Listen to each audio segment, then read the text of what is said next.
Everyone. तो आज हम लोग माइंड वेंटिलेशन का लेक्चर नंबर 2 करने जा रहे हैं। तो चलिए सबसे पहला क्वेश्चन सॉल्व करते हैं। कहता है with the reference of Coward diagram match the following in contest of explosibility of mixture of normal air and methane. तो हमें पता है कि एक्सप्लोजिव लिमिट क्या है मीथेन की, 5.4 से लेके 14.8 तक, राइट। तो सबसे पहले क्या बोल रहा है, ऑक्सीजन की कंसेंट्रेशन 20.5 है और मीथेन की 2.4 है। यदि आपको कोवर्ट डायग्राम याद हो तो कुछ इस प्रकार से कोवर्ट डायग्राम होता था, इस प्रकार से होता था। इसमें से कि इसकी जो कंसेंट्रेशन होती थी वो 5.4 से लेकर 14.8 तक होती थी मीथेन की, और ऑक्सीजन की कुछ 11.2 से लेकर 20% तक होती थी। ठीक है, तो बोल रहा है कि ऑक्सीजन कंसेंट्रेशन इस रीजन में आ गया, मतलब कि हमारा नॉन एक्सप्लोजिव जोन में चला गया वो, राइट। तो Q का 2, P का 2 सॉरी। नेक्स्ट बोल रहा है कि ऑक्सीजन 19% है और मीथेन 9.5 है। तो ये कौन से रीजन में आ रहा है, एक्सप्लोजिव लिमिट में आ रहा है। दैट्स फॉर Q का 4, P का 2, Q का 4। नेक्स्ट कह रहा है कि आपके पास ऑक्सीजन 17% है और मीथेन 19% है। और तीसरा बोल रहा है कि ऑक्सीजन 20% है और मीथेन 19.5% है। तो देखिए इसको, ये जो आर ऑप्शन है इसमें पोटेंशियल है बट ये इम्पॉसिबल है। 20% और 19.5% ये इम्पॉसिबल मिक्सचर है। बट हाँ, अगर ऑक्सीजन की कंसेंट्रेशन 17% है और मीथेन 19% है तो ये समहाउ पोटेंशियली रखते हैं कि हाँ एक्सप्लोजिव बन सकता है। So that's why A is a correct answer. ठीक है, चलिए हम लोग अगला क्वेश्चन सॉल्व करते हैं। अगला क्वेश्चन हमारे पास क्या है, कह रहा है a mine fan is running at 300 rpm, deliver 150 meter cube at pressure 900 pascal. Fan and motor efficiency are 75% and 90% respectively. If the fan speed is reduced to 250 rpm, the saving in electric power input of the motor is what? Simple question. तो हमारे पास actual power क्या होगा, actual power is equal to pressure into quantity, which is equal to pressure कितना दे रखा है 900 और क्वांटिटी कितनी फ्लो कर रही है 150। तो हमारे पास वैल्यू क्या आ जाएगी 135 किलोवाट। ये हमारा एक्चुअल पावर हो गया। हम लोग जानते हैं, क्या जानते हैं कि pressure is directly proportional to N square and quantity is directly proportional to N, therefore power is directly proportional to n cube. So P1 upon P2 is directly proportional to n1 upon n2 का cube. P1 हमारे पास given है, P1 हमारे पास कितना है 135 kilowatt. P2 हम लोग निकाल लेते हैं, n1 कितना है, फर्स्ट स्टार्टिंग का रेवोल्यूशन 300 और बाद में कितना हो गया 250। तो यहाँ से हमारे पास P2 का क्या वैल्यू आ गया, P2 is equal to 78.12 kilowatt. ठीक है, तो हमें क्या निकालना है, input, power input to the motor. तो पावर इनपुट क्या हो जाएगा, P input is equal to output power upon efficiency, right. तो नेट आउटपुट पावर क्या हो गया 135 माइनस 78.12 किलोवाट अपॉन एफिशिएंसी क्या गिवन है 75% और 90%। तो हमने 75% और 90% एफिशिएंसी लिख दी। सिंप्लीफाई कीजिए, After simplify, you will get 84.27 kilowatt, which is your required answer. Easy था। हम लोग जानते हैं एक्चुअल पावर क्या होता है, P इंटू क्यू। हम लोग ये भी जानते हैं एक्चुअली यहाँ पे एन तुम्हारा आरपीएम है, रिवोल्यूशन पर मिनट। तो pressure directly proportional to N square and Q directly proportional to N, therefore power is directly proportional to N Q. हमने यहाँ से P2 निकाल दिया। और नेट आउटपुट पावर क्या हो गया, इन दोनों का डिफरेंस अपॉन एफिशिएंसी गिवन थी 75% और 90%। सिंप्लीफाई किया, हमें इलेक्ट्रिकल पावर की इनपुट मोटर की पता चल गई। ठीक है, चलिए हम लोग अगला क्वेश्चन सॉल्व करते हैं। अगला क्वेश्चन कहता है for Indian coal mines the maximum allowable concentration of respirable dust containing 7.5% of free silica in microgram per metre cube is what. Simple है, a percentage allowable concentration is given by 14 upon percentage of free, sorry 15 upon percentage of free. ये 2014 का क्वेश्चन है। After 2017 it will be converted upon 10 upon percentage of free silica. So अगर next time question आते हैं तो हम लोग मैक्सिमम अलाउबल परसेंटेज के लिए ये सॉल्व करेंगे।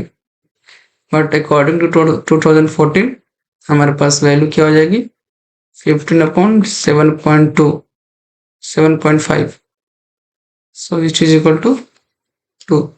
बट अगर 2026 या 2027 में क्वेश्चन आता है तो हम लोग न्यू CMR के हिसाब से सॉल्व करेंगे। तो which is equal to 10 upon percentage of free silica. So उसके हिसाब से हमारे पास क्या वैल्यू आएगी 10 upon 7.5 which is equal to nearly 1 point something. ठीक है, सो ये ध्यान रखिएगा, ये 2014 के हिसाब से ऑप्शन ए करेक्ट था। बट क्योंकि 2017 में हमारा CMR के अकॉर्डिंग न्यू रेगुलेशन आई है जिसमें मैक्सिमम अलाउएबल कंसंट्रेशन अब हो गया 10 upon percentage of free silica. So इसके अकॉर्डिंग हम लोग इसको सॉल्व करेंगे अगर फ्यूचर में कोई नया क्वेश्चन आता है तो। ठीक है, चलिए अगला क्वेश्चन देखते हैं। कहता है कि हमारे पास कुछ इंस्ट्रूमेंट है और कुछ मेजरिंग पैरामीटर है। ठीक है, तो इसे मेजर करना है। सबसे पहले है हेल्डन ऑपरेटर, गॉडबर्ट ग्रीनवॉल्ड ऑपरेटर्स, हाइग्रोमीटर और एनीमोमीटर। देखिए कुछ कुछ क्वेश्चन जैसे कि ये सब अजीब सा नाम है, लेकिन हाइग्रोमीटर एनीमोमीटर ये हम लोग सुनते आते हैं। तो एनीमोमीटर क्या करता है, एयर की वेलोसिटी को मेजर करता है, इतना तो पता होगा। और हाइग्रोमीटर ह्यूमिडिटी को मेजर करता है। अगर आपको ये दोनों पता था बस क्वेश्चन सॉल्व हो जाता है। देखिए एस का 2, एनीमोमीटर एस का 2। हाँ ये देखिए एस का 2, एक ही ऑप्शन सॉल्व हो रहा है। आर का 1, क्यू का 4 और Godward Green apparatus minor composition को बताता है। So B is the correct answer. जरूरी नहीं कि हमें चारों ऑप्शन आना चाहिए, बस हम लोग दो ऑप्शन हमें पता था कि एनीमोमीटर एयर वेलोसिटी को मेजर करता है, हाइग्रोमीटर ह्यूमिडिटी को मेजर करता है। तो यदि आपको दो ऑप्शन भी एलिमिनेट हो रहे हैं तो आप ऑप्शन एलिमिनेशन से जा सकते हैं। ठीक है, चलिए हम लोग अगला क्वेश्चन सॉल्व करते हैं। तो अगला क्वेश्चन क्या कहता है, in order to estimate the NVP in a mines measurement are made at a mine fan. Fan drift दे रखा है, आरपीएम दे रखी है और फैन क्वांटिटी दे रखी है, हमें एनवीपी निकालना है। ठीक है, so total pressure at point 1, total pressure at point 1 क्या हो जाएगा NVP plus 655 BC is equal to R Q का स्क्वायर। सिमिलरली P2 क्या हो जाएगा NVP plus 730 which is equal to R 85 का स्क्वायर। दोनों को डिवाइड दे दीजिए, मेरे पास क्या आएगा NBP upon NBP plus 655 divide by NBP plus 730 is equal to 82.2 divide by 85 का स्क्वायर। सिंप्लीफाई कीजिए, ये will get NBP is equal to 256.84 metre cube per second. Simple था, दो इक्वेशन बनाना था, इक्वेशन 1 इक्वेशन 2, दोनों इक्वेशन को डिवाइड करना था और वहां से हमें एनबीपी की वैल्यू मिल जाएगी।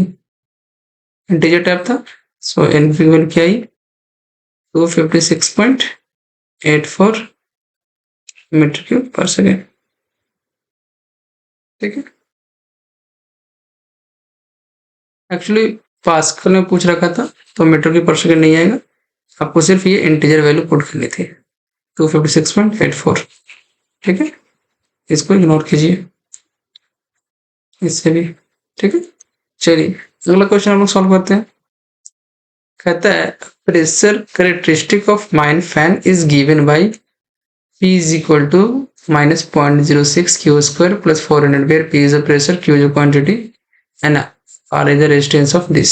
तो सिंपल है, पता है क्या होता है, P is equal to RQ square, right, और हमें वैल्यू क्या दे रखी है 0.06 Q square प्लस 400।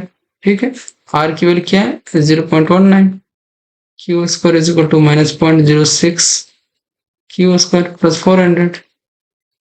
सो अब सिंप्लीफाई कीजिए तो 0.25 Q square is equal to 400, तो इधर 100 से मल्टीप्लाई हो जाएगा 25 Q square is equal to 4 into 10⁴ Q square is equal to 2 का स्क्वायर 10 का स्क्वायर का स्क्वायर अपॉन 5 का square, Q is equal to 200/5 which is equal to 40 metre cube per second. So quantity क्या flow हो जाएगी, option number D, right, quantity flow is equal to 40 metre cube per second. Next अगला question चलते हैं, और same question का दूसरा part बोल रखा है an identical fan is install in the mines to operate in series with existing fan, the new mine quantity is what. देखिए कहता है हमारे पास पहले एक थी, अब दो रेजिस्टेंस आ गया, तो हमारा पावर क्या हो गया 2P हो गया। तो 2P मतलब 2 टाइम्स ऑफ P, पहले इनिशियली P किया था 0.06 Q स्क्वायर प्लस 400, जब न्यू P डैश की वैल्यू क्या हो जाएगी minus 0.12 Q square plus 800। P क्या होता है RQ square minus 0.12 Q square plus 800। R अभी भी सेम ही है, R की value 0.19 Q square is equal to minus 0.12 Q square plus 800। और सिंप्लीफाई कीजिए 31 Q square is equal to 800, right. So Q square is equal to 800 divided by 0.31. So Q square is equal to 8/40 upon 31. तो Q is equal to क्या हो जाएगा 50.8 metre cube per second, and the required answer is C. ठीक है, चलिए अगला question solve करते हैं। अगला क्वेश्चन कहता है an air sample is taken from return and airway of district contain the flowing gases, Graham ratio is what. तो हमें पता है क्या ग्राहम रेशियो क्या होता है, Graham ratio is equal to CO consume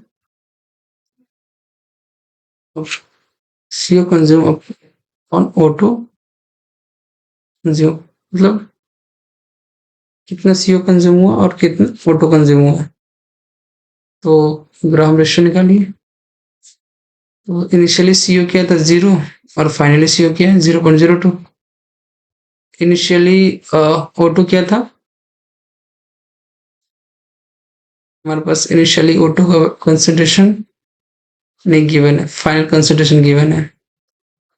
तो 19.92 इनिशियल कंसंट्रेशन कैसे निकलेगा, यहाँ से निकलेगा।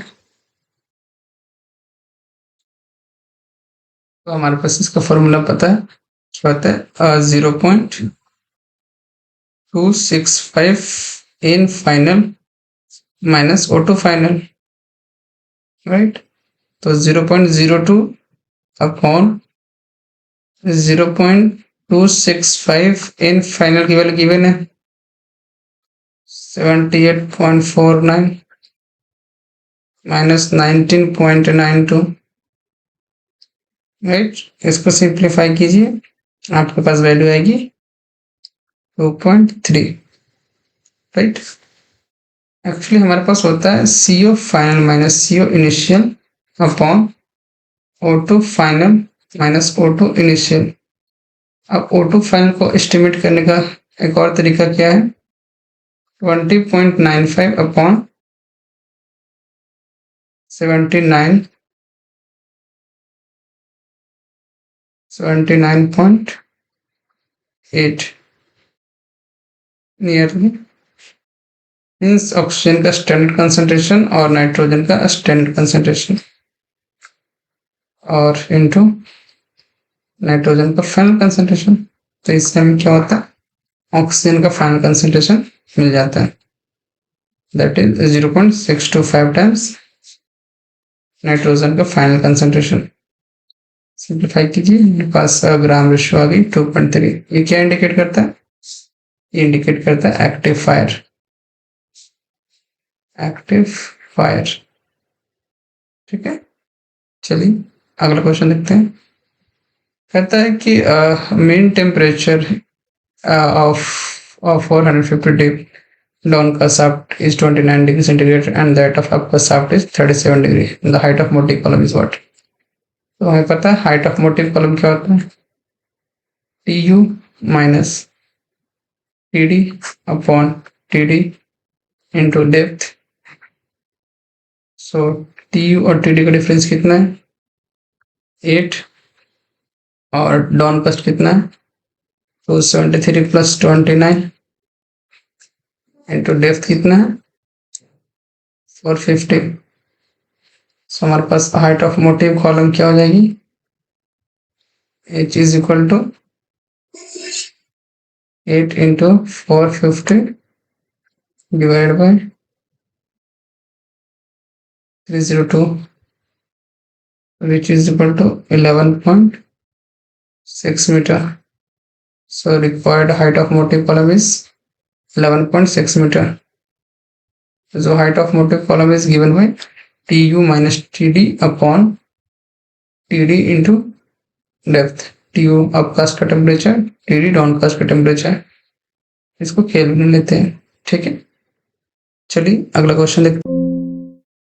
नेक्स्ट क्वेश्चन हमारे पास है centrifugal fan are rotating at 500 RPM and delivers 70 meter cube per second of air. If the speed is reduced to 200 RPM, the quantity is what? Simple. हमें पता है Q is directly proportional to RPM. So Q1 upon Q2 is equal to N1 upon N2. So initially 500 है, इसके according 70 जा रही है, अब 200 हो गई है, तो उसके अकॉर्डिंग क्या होगा, let suppose x, so x is equal to 70 into 200 upon 500, so 2 0 से 2 0 और 7 से 14 times, so x is equal to 28, so the required value is 28. Simple. अगला क्वेश्चन देखते हैं।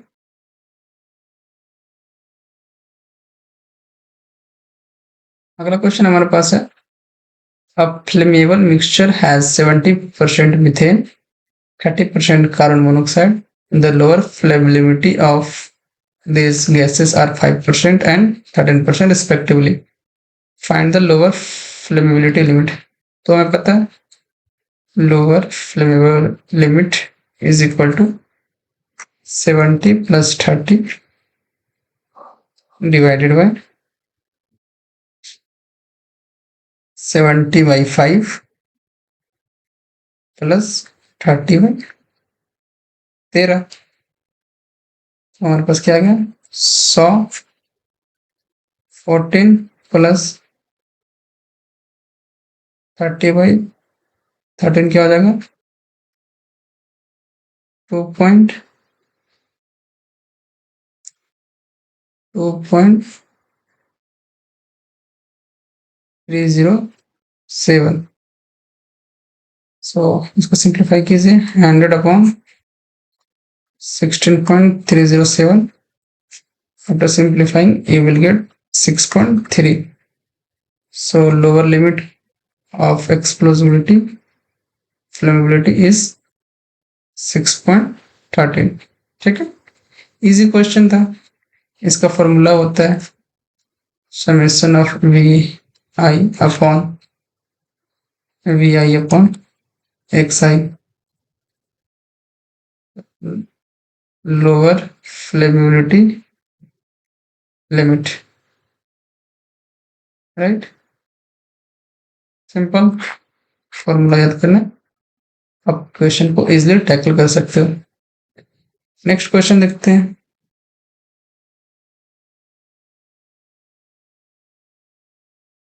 हमारे पास नेक्स्ट क्वेश्चन क्या बोल रहा है, कहता है अ ventilation network has 3 airways with resistance 4, 6 and 9 connected in parallel. Find the equivalent resistance। Simple question है, R1 की वैल्यू 4 गिवन है, R2 की वैल्यू 6.25 एंड R3 की वैल्यू 9 हमें निकालना है पैरेलल में।